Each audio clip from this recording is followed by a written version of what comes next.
दोस्तों, सच्चे हृदय से कमेंट बॉक्स में लिखें, जय माता दी माता रानी आपके सभी कष्टों को समाप्त करें, आपकी झोली खुशियों से सदैव भरी रहे। दोस्तों, नवरात्रि का महापर्व 9 देवी अर्थात 9 कन्याओं को समर्पित है।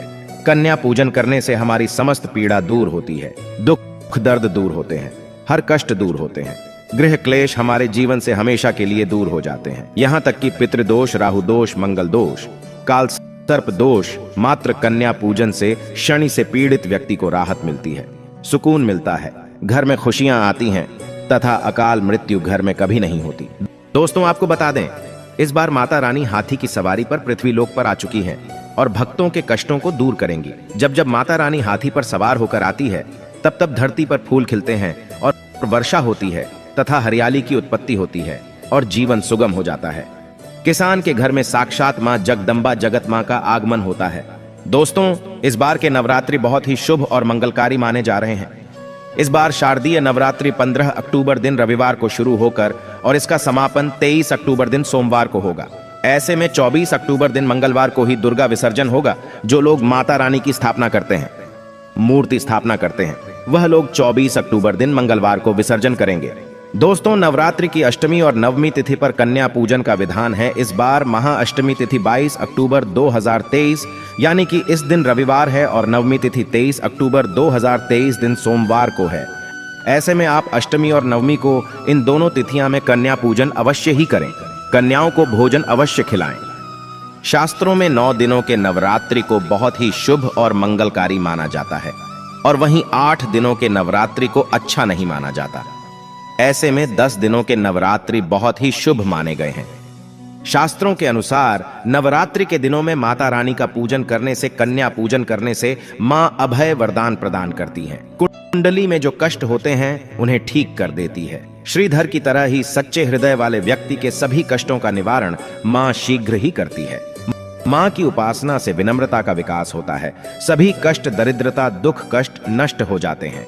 नवरात्रि में माता रानी का व्रत और पूजन किया जाता है, लेकिन नवरात्रि के दौरान सबसे ज्यादा महत्व होता है कन्या पूजन का। दोस्तों, कन्या रानी जो होती हैं, फूल की पंखुड़ियों की तरह नाजुक होती हैं। कन्या पूजन सर्वोप्रिय है, श्रेष्ठ है।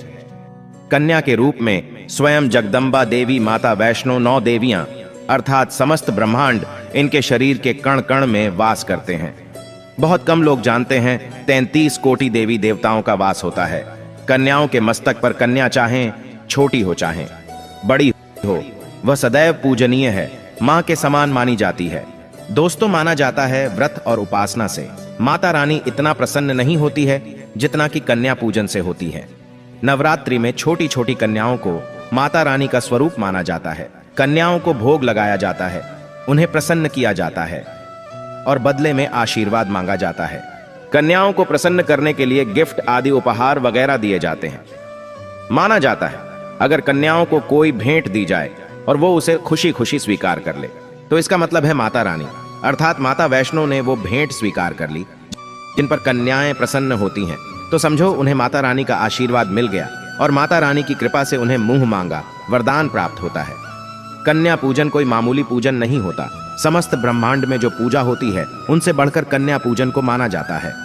10 बार गंगा स्नान करने से और 100 बार यज्ञ करने से तथा 1000 बार यात्रा करने से जो पुण्य मिलता है, वह मात्र 1 बार कन्या पूजन करने से करोड़ों गुना भक्त को मिल जाता है, प्राप्त हो जाता है।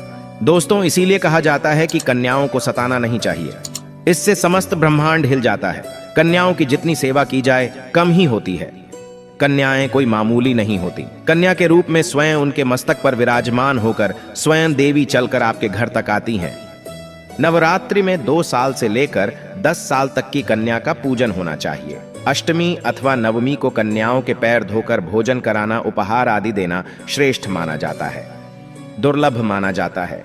ऐसा मौका कभी हाथों से नहीं जाने देना चाहिए। इस दिन जितना ज्यादा हो सके कन्याओं को हाथ पकड़कर, पैर पकड़कर अपने घर तक लेकर आएं। दोस्तों, वीडियो में आगे बढ़ने से पहले आप अपनी राशि भी कमेंट बॉक्स में जरूर डाल दीजिएगा। यदि हमारे पास कोई उपाय होगा तो वह आकर हम आपके कमेंट के रिप्लाई में बता देंगे। कोई भी राशि के अनुसार अगर उपाय करता है तो माता वैष्णो बड़ी प्रसन्न होती है और ऐश्वर्य धन प्रदान करती है, मालामाल बना देती है।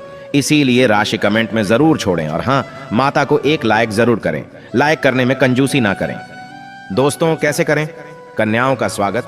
कन्या जब आपके घर आए तब सभी के पैरों को दूध और पानी से उनके पैरों को धुलाना चाहिए। खासकर मर्दों को कन्याओं के पर आवश्यक धोने चाहिए, इससे मैया वैष्णो प्रसन्न होती हैं। दोस्तों, फिर उसके बाद कन्याओं को किसी साफ जगह पर जमीन पर कपड़ा बिछाकर बैठाना चाहिए। उनके माथे पर अक्षत, फूल और कुमकुम लगाना चाहिए। फिर उसके बाद भोजन ग्रहण करवाना चाहिए।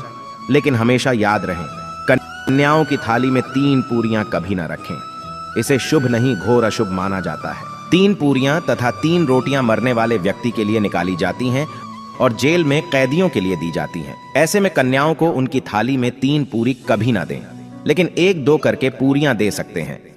इससे 3 संख्या बढ़ जाती है और दोष भी नहीं लगता। दोस्तों, कन्याओं को खाना खिलाने के बाद अंतिम में कन्याओं के सर पर लाल चुनरी उड़ाना चाहिए और भोजन में आपको खीर, पूरी, हलवा, चना तथा आलू की सब्जी, छोले वगैरह की सब्जी खिलानी चाहिए। पनीर आदि भी खिलाया जा सकता है। वैसे माता रानी का प्रिय भोजन खीर, हलवा, पूरी और छोले आदि ही हैं। लेकिन भूल से भी लहसुन और प्याज का इस्तेमाल कभी ना करें, अन्यथा अनर्थ हो जाएगा। अक्सर कई लोग कन्याओं को कुरकुरे का पैकेट, चिप्स वगैरह का पैकेट खिलाते हैं, जो कि घोर अनर्थ माना जाता है, क्योंकि इसमें लहसुन प्याज का इस्तेमाल होता है, जिसके कारण आपका व्रत खंडित हो सकता है। मां दुर्गा क्रोधित हो सकती हैं। जहां आपने 9 दिनों तक लहसुन प्याज का परहेज किया, लेकिन आपकी एक गलती पूरे व्रत को खंडित कर सकती है। इतना भी नादान नहीं बनना चाहिए कि माता रानी रूष्ट हो जाए और कन्याओं को भी अशुद्ध होना पड़े। कन्याओं को डब्बा बंद कोई भी ऐसी चीज ना खिलाएं जिसमें लहसुन प्याज होता है। कई चीज तो ऐसी होती है मार्केट में जिसके अंदर लहसुन प्याज का इस्तेमाल होता है। ऐसा आप कभी मत करना। दोस्तों, कई लोग कन्या पूजन में खाना घर पर नहीं बनाते और मार्केट से रेडीमेड लाकर ही खिलाते हैं तथा दही जलेबी खिलाते हैं, जो कि शुभ नहीं माना जाता। दोस्तों, ऐसा खाना वो लोग खिलाते हैं जिनके घर में मान लीजिए कोई दुर्घटना आदि हो गई है या घर में कोई बीमार है या कोई मुसीबत है, तब वो ऐसा करते हैं। लेकिन अगर आप स्वस्थ हैं, आपको कोई पीड़ा नहीं है, तो ऐसा भूलकर भी नहीं करना चाहिए। माता रानी दही जलेबी नहीं, आपके हाथों का बना भोजन खाना चाहती है, आपका प्यार चाहती है। फिर चाहे आप घर में एक ही पूरी क्यों ना बनाएं माता के लिए, पर आप स्वयं ही अपने हाथों से माता रानी को भोजन खिलाएं। देखिए, भले ही आप दही जलेबी खिला सकते हैं, परंतु माता को घर का बना हुआ शुद्ध भोजन ही अति प्रिय है। खासकर नवरात्रों के दौरान घर में पक्का खाना अवश्य बनाना चाहिए। माता रानी बहुत प्रसन्न होती है। घर का बना पक्का खाना ही कन्याओं को खिलाना चाहिए। हमेशा याद रखें, कन्याओं को प्लास्टिक के बने दोने में खाना नहीं खिलाना चाहिए। ऐसे बर्तन पूजा पाठ के लिए शुभ नहीं अशुभ होते हैं, क्योंकि प्लास्टिक के ज्यादातर बर्तन जो होते हैं जानवरों की हड्डियों द्वारा बनाए जाते हैं, इसीलिए ऐसा पाप मत करना।